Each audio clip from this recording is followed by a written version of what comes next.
The receptionist was the boss's wife. The new receptionist. Mr. Anderson's plan. Mr. Anderson was a rich businessman. He owned one of the biggest companies in the city, Undertech Solutions. He had over 300 workers. Everyone respected him. But now, he has to travel abroad for 1 year. He had an important project in London. So, he called his wife, Linda, one evening. "I want to do something different," he said. "What is it?" she asked. "I want you to work in my company while I'm away. But no one should know you are my wife." Linda was surprised. "Work? As what?" "A receptionist," he said. "Sit at the front desk. Greet people. Answer calls. Watch everything. See who is real, who is fake. I want to know who I can trust." Linda thought for a while. Then she smiled. "All right. I'll do it." A simple woman in a big company. On Monday morning, Linda wore a simple dress and tied her hair neatly. She took a taxi to Undertech. Nobody knew she was the wife of the owner. She sat at the front desk, smiling and saying, "Good morning," to everyone. Some people smiled back. Some ignored her. Some didn't even look at her face. One man, Mr. Carl, the operations manager, looked at her and said, "Another pretty girl for decoration." Linda heard him, but she didn't say anything. She just smiled, watching silently. Every day, Linda took notes. She watched the workers come in. She saw who came early, who came late, who greeted her, who pushed past her. She noticed a cleaner named Grace, who always cleaned the lobby quietly. Grace even offered her tea one rainy morning. She noticed the security guard, Michael, who always said, "Good morning, madam," and opened the door with a smile. She also noticed some managers walking past cleaners like they were invisible. Some of them even laughed at junior staff. Mr. Carl was the worst. He shouted at workers, took credit for others' work, and flirted with the female staff. Linda wrote everything down in a small black notebook. The pretenders. After 2 weeks, Linda could already tell who was pretending and who was real. Some staff only worked hard when the assistant manager walked by. Others pretended to be friendly, but she overheard them gossiping in the kitchen. Linda often sat quietly during lunch breaks, acting like she was scrolling on her phone. But her ears were listening. "She's just a receptionist," one woman whispered about her. "She must have slept her way into that position," another said. Linda didn't reply. She smiled and took another bite of her sandwich. She knew their words would return to them someday. Grace and Michael. One Friday, Linda saw Grace crying in the ladies' room. She waited until the other women left, then asked softly, "What's wrong?" Grace wiped her eyes. "My son is sick. I don't have enough money for the hospital." Linda gave her a hug and said, "Don't worry. Things will be better." That evening, Linda secretly sent $500 to Grace through the company's anonymous welfare account. The next day, Grace came to work looking brighter. She had no idea Linda was the one who helped. Michael, the security guard, also showed kindness. One afternoon, he found a lost visitor and guided her patiently to the right office. Linda saw it all. She added stars beside their names in her notebook. Mr. Carl's lies. One day, a delivery arrived at the front desk. It was a printer ink box for the accounts department. Linda took it up to the floor and gave it to a staff member. But 1 hour later, Mr. Carl came down shouting, "Where's the package for my office?" "You mean the printer ink?" Linda asked. "Yes. I already delivered it to accounts," she said. Mr. Carl scoffed. "Why would you take it into account?" "Because that's the name on the box." Mr. Carl frowned. "Next time, don't think. Just do what you're told." He turned and walked away angrily. Linda noted this too. The month of testing. After 1 month, Linda had learned a lot. Who worked with joy? Who only worked when watched? Who lied? Who was proud? Who helped others? Who acted as if the company belonged to them? Sometimes, she tested the staff. She'd pretend to drop a file, just to see who would help her pick it up. She'd ask for simple directions, just to see how patient they were. Every action, every word, was recorded. She wasn't just a receptionist. She was the eyes of the owner. The gossip that went too far. One afternoon, two women came to the reception and started whispering. "That receptionist. You see how she walks like she owns the place?" "Yes. I think she's dating someone upstairs. Maybe that manager from admin." Linda sat quietly, pretending to type. "But if I catch her playing games, I'll deal with her." Linda smiled inside. If only they knew. A warning from abroad. Mr. Anderson called Linda one evening. "I've reviewed the weekly reports and camera footage." "Yes?" Linda asked. "Carl and his team have changed the numbers in 2 contracts. They think I won't notice." "I'm not surprised," she said. "Don't worry," Mr. Anderson replied. "I'll be back next month. I want to see it all with my own eyes." Linda closed her notebook that night with a smile. "The show is almost over," she whispered. "The final test." In the last week before Mr. Anderson's return, Linda printed a fake internal memo. It was from HR, asking staff to help the new receptionist carry office supplies from the downstairs store. She wanted to see who would show up. Out of 300 staff, only 3 came. Grace, the cleaner; Michael, the security guard; and a young intern named James, who didn't even work on her floor. The rest ignored it. Linda smiled. Her list was complete. Moral lessons. Don't judge people by how they look or what position they hold. Respect every worker. You never know who they really are. Kindness is shown in actions, not just words. Watch this video to the end and don't forget to share, like, comment and subscribe for more interesting stories like this. The owner returns. A big announcement. One bright Monday morning, all staff at Undertech Solutions received an email. The company founder, Mr. Anderson, will return from London next week. A general meeting will be held in the conference hall. Attendance is compulsory. The office buzzed with excitement. Finally, the boss is back. I hope he brings promotion letters. Let me start dressing sharp. Mr. Carl, the operations manager, even ordered new suits. He knows I've been running this place in his absence, Carl bragged to other managers. I deserve a bigger office. But what he didn't know was, the new receptionist, sitting quietly at the front desk, had already reported everything. Acting for the camera. As the meeting day came closer, everyone began to act differently. Staff came early. Some greeted Linda for the first time. Even those who once ignored her now smiled and said, "Good morning." Linda watched them quietly. She thought to herself, now they want to be nice because the boss is coming. But where was this kindness before? Grace and Michael, however, didn't change. They still treated her with love, just like they always did. James, the intern, even brought her a meat pie one day and said, "Thank you for always smiling." Linda added a star beside his name in her notebook. Mr. Carl's plan. Mr. Carl had a secret plan. He wanted to propose a new contract plan to Mr. Anderson. But the plan included fake numbers and hidden costs. He told the team, "Don't worry, the boss is too busy. He'll just sign it." He also told HR to prepare a list of staff not needed anymore, mostly junior workers and cleaners. One of them was Grace. "She's always acting like she owns the place," Carl said. "She even talks to the receptionist like they're friends." Linda heard this from the cleaning supervisor, who had a loud mouth. She made a note. The day before Mr. Anderson's return, Linda took a walk around the office. She greeted every floor. Some staff looked at her like, "Why is she walking around like she's important?" Others nodded politely. She stood outside the boardroom and looked in through the glass. Soon, all of this would change. She went to the printing room and quietly collected copies of Carl's false contract. Then she went to the HR office and saw the staff layoff list. Her heart sank when she saw Grace's name.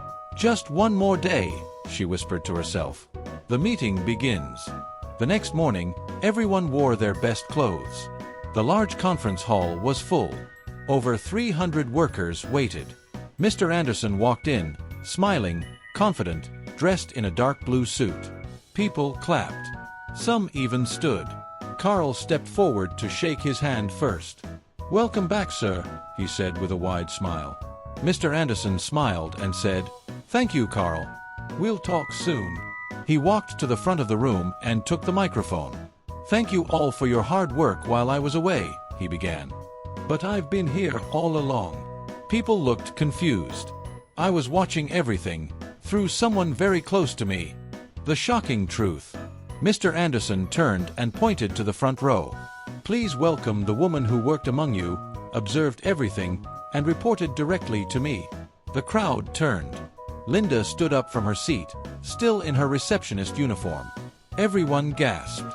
Carl's mouth dropped open. Some people stood. Some whispered. Others were completely silent.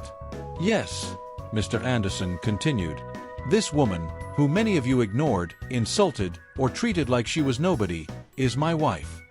Linda walked forward slowly, notebook in hand. She worked as a receptionist not because she needed the money, but because we needed to know the truth. The names on the list.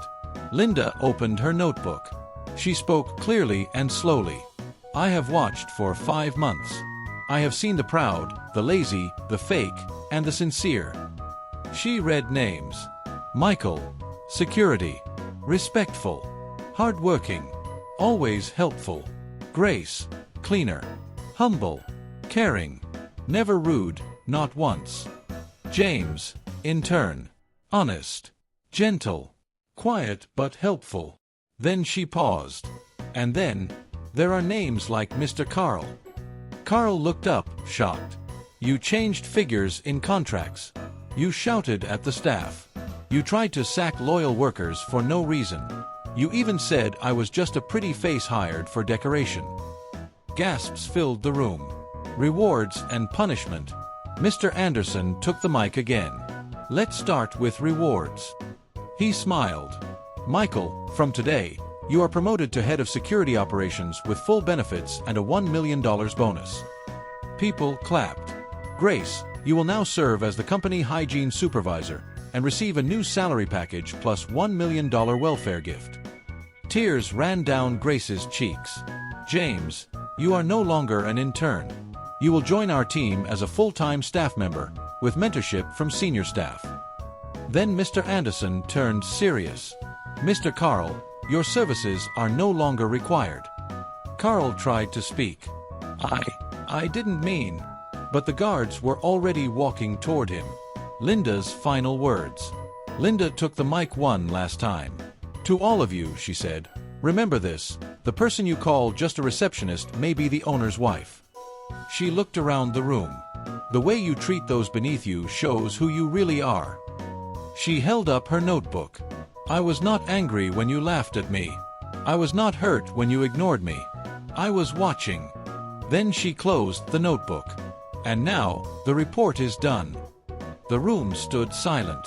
Company transformed. In the weeks that followed, Undertech changed completely.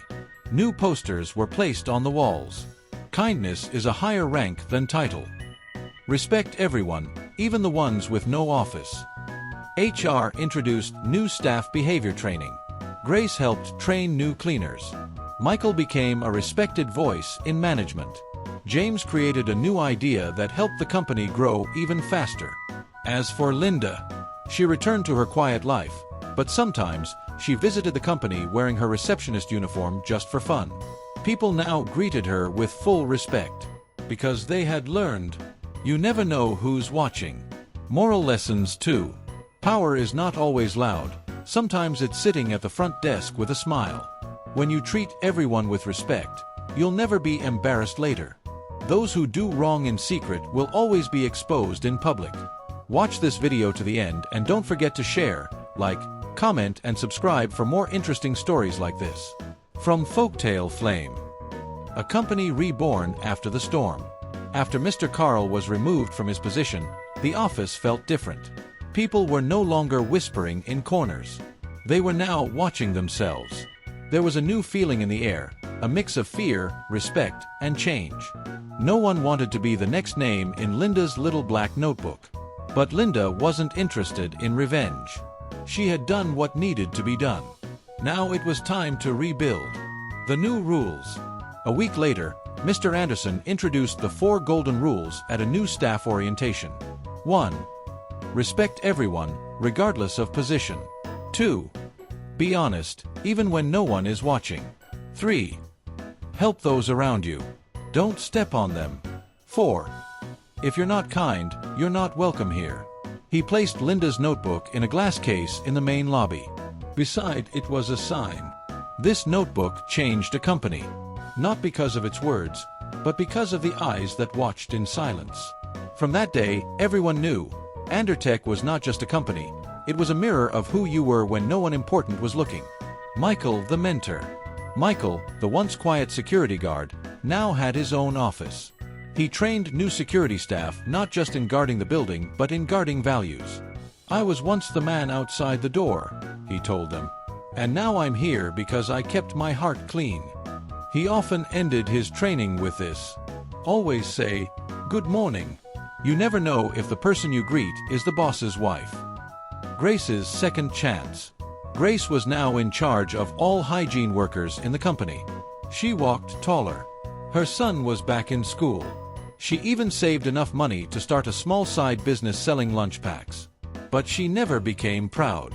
She still said, "Good morning," to the receptionist. She still helped when someone dropped a file. She still smiled at the new staff. One of them asked her, "Why are you always so nice?" Grace said softly, "Because the woman I helped when no one was looking turned out to be the hand that lifted me up." James, the young star. James was now a full-time employee in the IT department. He designed a new system that helped track office performance. Linda sent him an envelope one day. Inside was a letter. "Dear James, when you helped me carry boxes that day, you didn't know you were lifting more than just paper. You were lifting your future. Keep being helpful. Keep being real. Linda Anderson." James framed that letter and hung it by his desk. It reminded him that small actions can lead to big moments. A message to remember. Linda stopped working at the front desk, but she came to the office often. She sometimes wore the receptionist uniform again, just to remind everyone. One day, a new worker asked her, "Why do you dress like that?" She smiled and said, "Because power doesn't have to shout." She gave the girl a tip. Be kind. Be honest. Someone is always watching, even when you think no one sees you. Mr. Carl's reflection. Far from the company, Mr. Carl sat in a small room. He had lost his big title. His friends stopped answering his calls. But deep down, he knew he had done wrong. One day, he sent a letter to Linda. "Dear Mrs. Anderson, I now understand that pride has a price. I judged you. I laughed at you. But you taught me something I'll never forget. I hope others will learn before it's too late." Carl. Linda forgave him. Because she knew some lessons are best learned in silence. New faces, same lessons. Months passed. New workers joined Undertech. They were told the story of the receptionist who changed the company. It became part of the welcome training. Respect the receptionist. Speak kindly to the cleaner. Don't ignore the security guard, because one of them may be the owner or someone who matters. Everyone nodded, and everyone remembered the family behind the company. One day, Mr. Anderson held a company party. He invited all the staff and their families. On the stage, he stood beside Linda. "My wife gave up her comfort to wear a uniform and sit at the front desk. She reminded us that character is greater than position." He held her hand. And this company is strong today, not because of money, but because of people like her. The crowd clapped. Linda smiled. She looked around the room, filled with laughter and peace. She knew her mission was complete. A quote on the wall. In the main hallway of Undertech, a large frame was placed on the wall. It held a picture of Linda in her receptionist uniform and the following words: "Kindness is not weakness. Humility is not foolishness. And power is not always loud." Linda Anderson, the receptionist who was the boss's wife, ****. Staff stopped to read it every day. Some smiled. Some reflected. And all of them learned something. Final moral lessons. You don't need a big title to change a place. just a big heart. People may forget your words, but they'll never forget how you treated them. Always treat people with respect, because the real boss may be in disguise. If this story touched your heart, don't let it stop with you. Like this video to support storytelling that uplifts. Comment below. Have you ever judged someone by their job or appearance and got surprised? Share this story with your friends and family, because someone out there needs this reminder. Subscribe to our channel and turn on notifications so you never miss another life-changing story like this one. Remember, true power doesn't wear a title, it wears humility.